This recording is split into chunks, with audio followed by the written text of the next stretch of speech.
This is a quick breakdown of the tablet animation I created. I'll walk through the scene structure, animation logic, camera workflow, and how I handled effects and post-processing. The animation is divided into 4 main scenes, each controlled by a separate camera. Instead of animating a single camera across the entire timeline, I used Blender's bind camera to markers workflow to switch cameras cleanly at specific frames. This avoids sudden camera jumps and heavy motion blur. I used 3 separate tablet models in the first scene. Each tablet was animated independently but controlled using empties.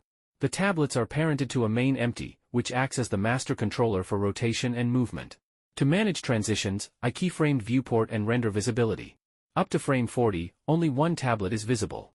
At the turning point, the other 2 tablets are toggled on, creating the illusion of a continuous transformation without overloading a single mesh. In later scenes, I duplicated the tablet and its controlling empty instead of reusing the same object. This helps avoid excessive motion blur caused by large position changes and keeps each scene clean and predictable. Each camera is parented to an empty. This allows me to animate camera movement, rotation, and scaling more intuitively. The camera moves quickly into position, pauses briefly, and then transitions smoothly to the next shot. For large camera position changes, I switch to a new camera instead of forcing extreme keyframes on a single one. One close-up shot focuses on the speaker grill.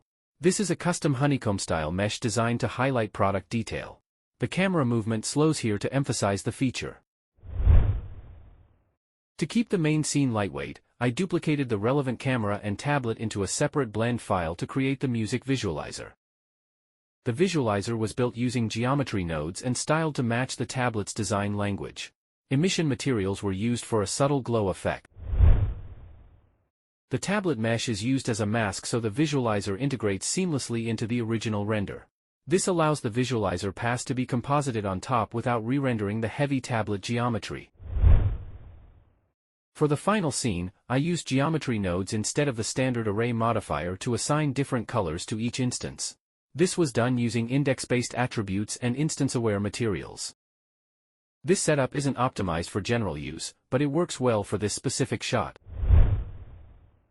The animation was rendered at 1920 by 1080 with 256 samples.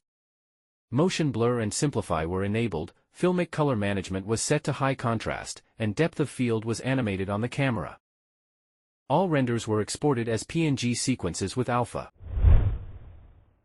In Blender's video sequence editor, I animated background colors and frame borders using scale, rotation, and origin shifts. These movements were timed to match the motion of the 3D render, adding emphasis without overpowering the animation. This project focuses on clean scene management, controlled camera motion, and efficient rendering by separating heavy effects. The goal was to keep the animation cinematic while staying flexible and optimized. Thanks for watching and supporting this project. If you're new here, welcome. I'm exploring and refining my process, so feel free to share any thoughts or suggestions.